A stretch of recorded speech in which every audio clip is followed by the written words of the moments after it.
YouTube, it's Dimitri. I'm turning 30 this month, and so I figured I would do a 30 years reflection video, more or less on my career and kind of things that built up to my career. I'm just going to cover some of the highs, the lows, my current position, just thoughts and reflections of turning 30.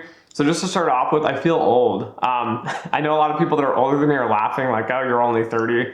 But when I hit like 24, 25, I started feeling older. And now that I'm 30 years old, I feel really, really old. I don't know why. It's just something that's kind of like hit me. Things are becoming a little more real.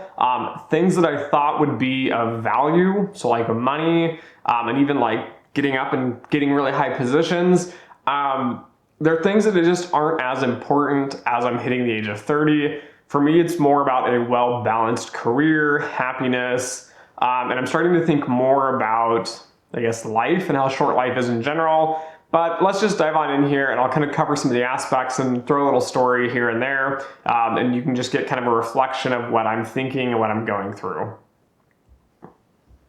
So first off here, I have came a long way. I don't think a lot of people really realize the work that goes into a lot of quants, a lot of different aspects of where we're coming from. Most of us don't come from like the traditional, most accepted route of like, you know, we come from a really well-off family. We probably have like banking roots and finance, and you know, we went to this top university and we got great grades and we're really smart and we have IQs. And so therefore we go through like, you know, undergrad and grad school and get PhDs, and then we graduate and we just call up, you know, our dad's friend and they give us this job. Like, this is not how my route's been.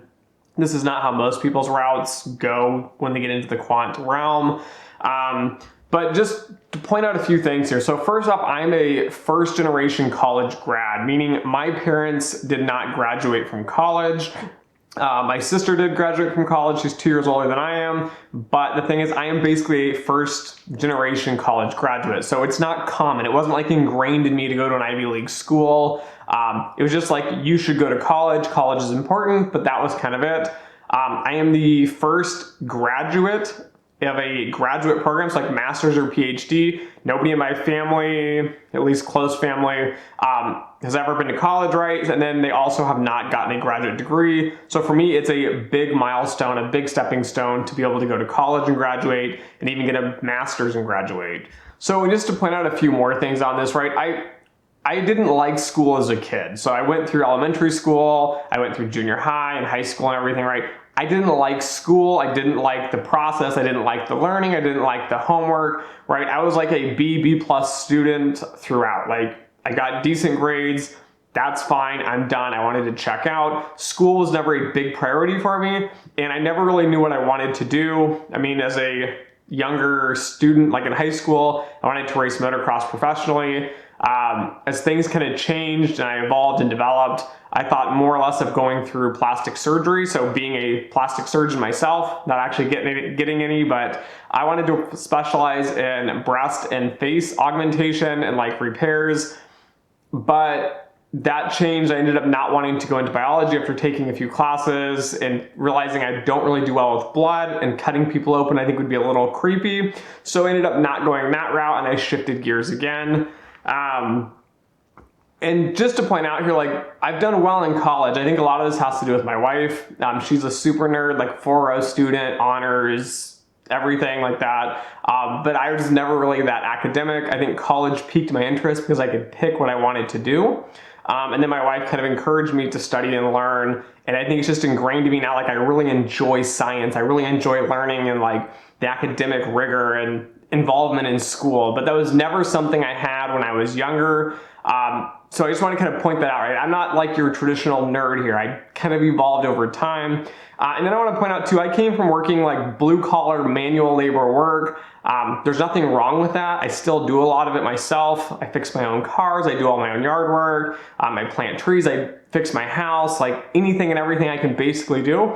But I came from the background where I wasn't like wealthy again. I wasn't this, you know, high fluting family. I wasn't somebody who had these sights on being a quant way back when. It's something that's evolved over time. I've grown a lot.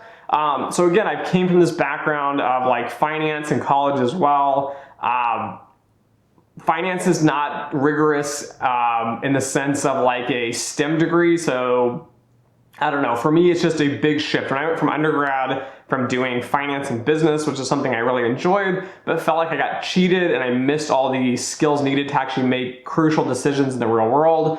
I switched over to a master's in financial engineering and then ended up transferring to a master's of applied economics in financial engineering. That was my focus. But again, it's just, for me, I've came a long ways, and I think a lot of people don't realize that, right? I didn't come from this pristine background. It's taken me a lot of years, a lot of time, a lot of learning. And again, my path was never linear. I bounced around and changed what I wanted to do over time. But again, I'm happy where I'm at. And so giving you all that ramble and nonsense here, I'm going to dive into my low points and I'm going to jump into my high points. All right, so no specific order here, but my low points, one is just graduating from my undergrad and realizing my degree was essentially worthless.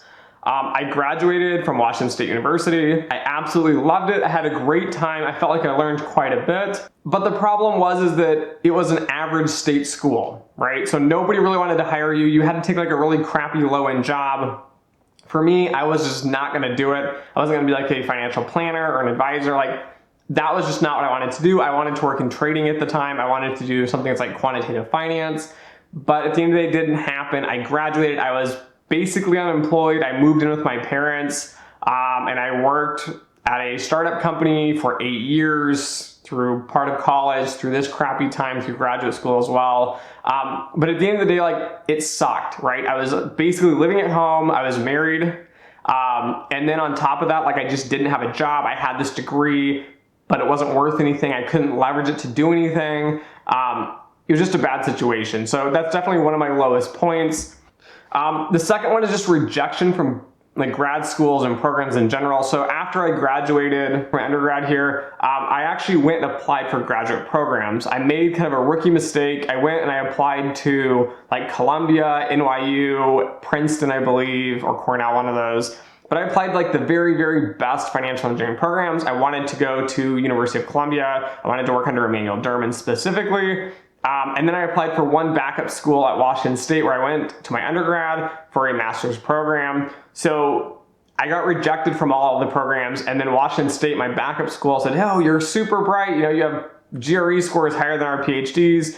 We don't typically give full rides, but we'll give you a full ride to do a master's and study economics. Come here and do that." And I thought about it. I thought, no, I don't want to do this. I know it's bad to go to the same school for your grad degree as your undergrad. And then I really wanted to do financial engineering. And so I took off this year and I had to work an actual like job. You know, it wasn't really the best job, but it got me through. It made me a little bit of money. And then I was able to actually transition and apply the second year and then get into other programs as I widened my net and applied to a variety of different financial engineering programs and ended up getting into 2 of them. So the second or third point here for the low points was graduating with my graduate degree and being unemployed. This was scary because my wife and I both got master's degrees. We graduated, we had $160,000 in debt. And no job. And I was living in student housing at the University of Michigan, and they had like a deadline, like, you will be out by this date. You are no longer a student. We will kick you out. You have to find somewhere else.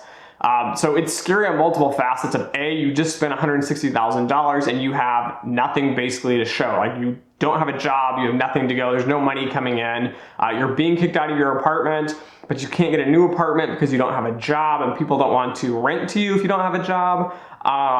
So in general, this is just like a terrible time. It was pretty scary in general. And I hear a lot of students say, "Oh, Dimitri, I don't want to go to this school. It's so expensive. I want to take this cheap route." I'll go into advice on that later, but in general, you have to get the good degrees. You have to spend the money if you want a better chance at getting a job. And so I took this chance, and again, it did pay out, which I'll cover in my high points. But at the end of the day, this was definitely one of the lowest points in my 30 years here. So another low point was graduate school in general. So I loved grad school. I had a great time, don't get me wrong. But looking back, the resources provided, the quality was just very upsetting to me. It still is. I think a lot of universities screw their students over pretty hard. But the thing is that they don't provide really good resources academically. So the teachers are substandard. The more I get into the industry and you actually work through the nitty gritties of like statistics and math and like applications of things, you start realizing those professors had no clue what was going on. They just memorize these textbooks and they pull them out and they go, oh, this is the proof and this is everything in the book. So I just give you basically what's in the book. And I found this really frustrating coming from a finance background. Yes, I did not have the mathematical background to be working in the financial engineering realm. I did catch up, I did learn the material. I have surpassed many of my colleagues, peers, even academic advisors and professors. But that being said, right, they just don't take the time to actually teach you.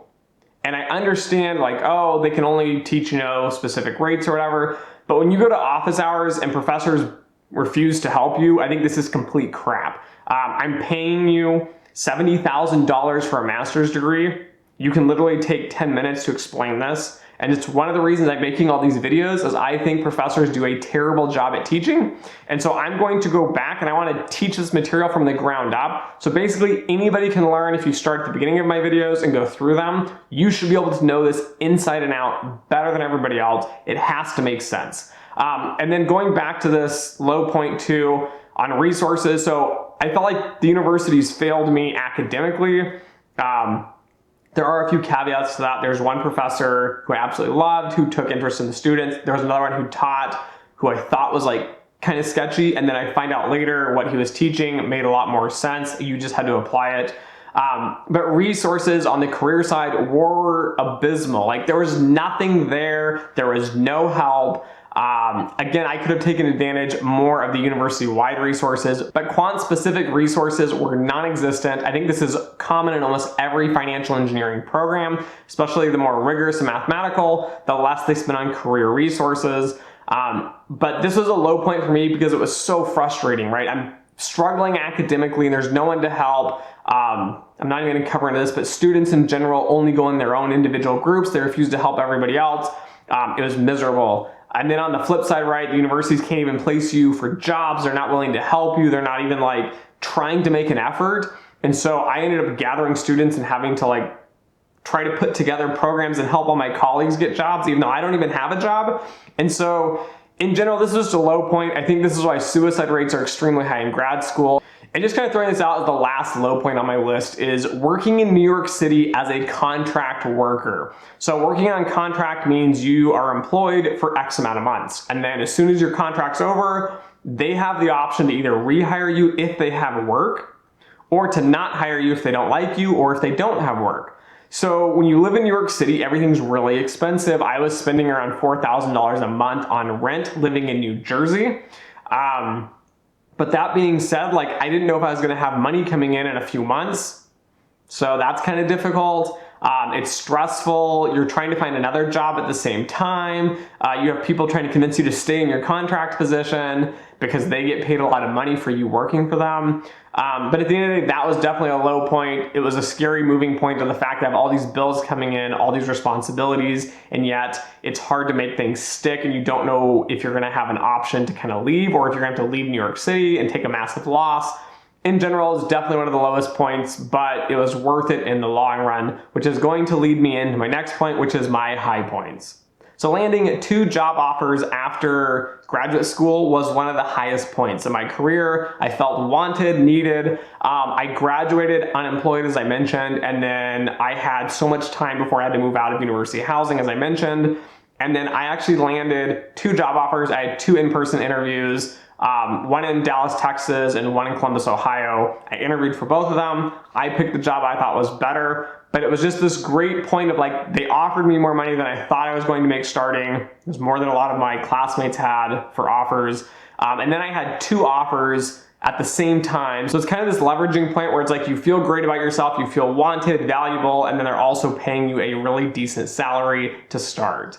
And then the second high point for me was working in New York City. So I just loved New York City as a career development area. If you're single, if you work in New York City, if you want to work in finance, best place to be, hands down. Career opportunities everywhere.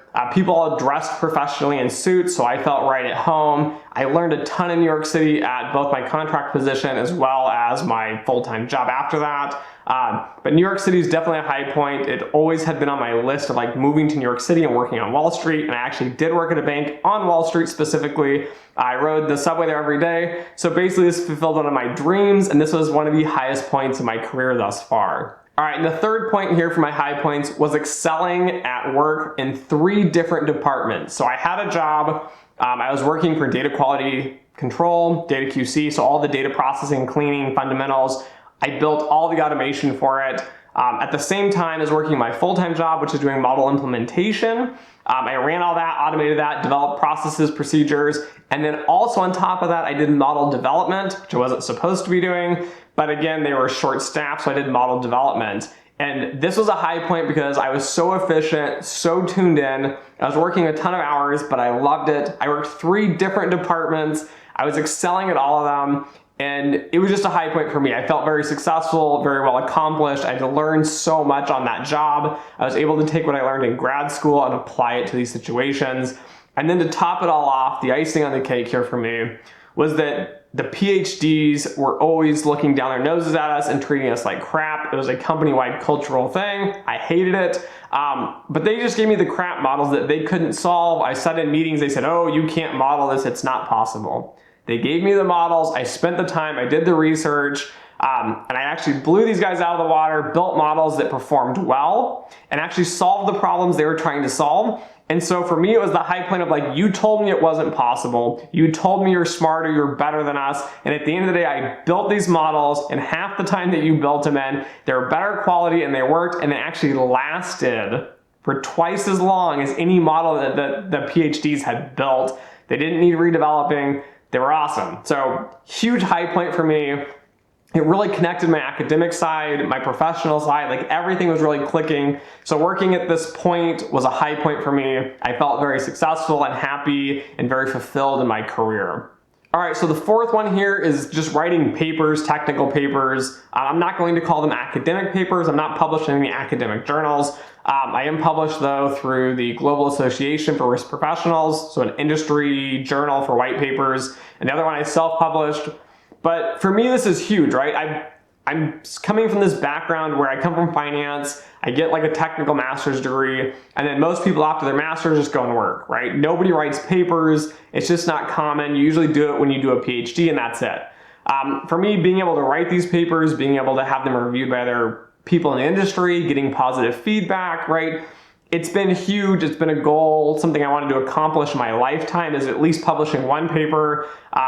I'm excited though that I find all these topics interesting. I have the time, the abilities to do the research, to write papers and to publish them. So this has been one of the highest points for me. I got invited to speak on one of my papers as well. I've presented it multiple times, different scenarios, companies, organizations as well. So big high point for me, big success, something very rewarding that I would have never have done if I wouldn't have really just internalized all the issues and problems in the industry, as well as looking at my academic background and being able to apply these in a verbal kind of written format. So big high point for me, definitely a rewarding opportunity if you can write a paper and get it published anywhere. But even if you just write a really good high quality paper and can share it and get positive feedback, I think this is one of the highest points in a quant's kind of career and development standpoint. And the fifth highest point for me is getting my current job promotion. Why I'm saying this is because usually when I started off, and a lot of quants do this, you work like a year at one place and then you jump and you make more money and get a different position, like kind of like a promotion, but you switch jobs to do it, and then you jump again and you jump again and you keep jumping jobs to get paid more and to get more of a title. I got a promotion at my current job. I've not been promoted anywhere else because I typically leave before that cycle comes up, the possibility of being promoted.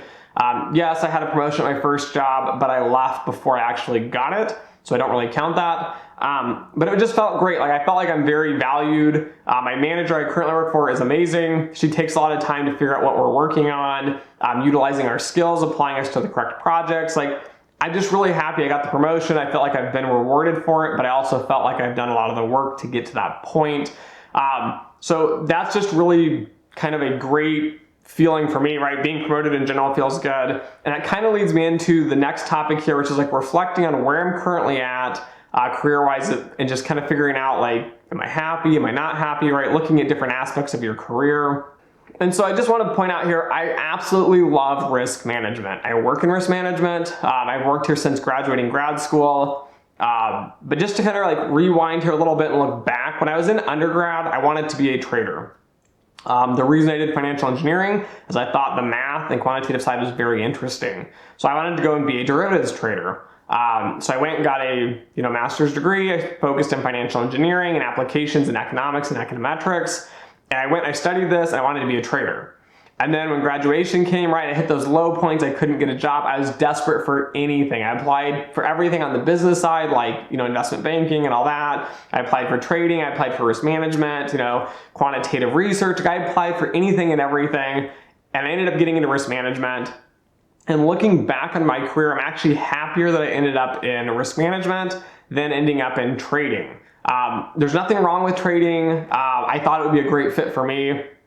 But the best parts of my job is the challenge and like the rigorous quantitative analytical aspects. Like for me, that's rewarding. I need to like be busy and solving problems, right? I'm the guy that wakes up at like 1 or 2 in the morning solving some problem in my head or a solution comes up. Or I'm just sitting on an airplane flying somewhere on vacation and I'm thinking, oh, that was the solution to that problem, or this might work, let me try something. And I start working through the math with it.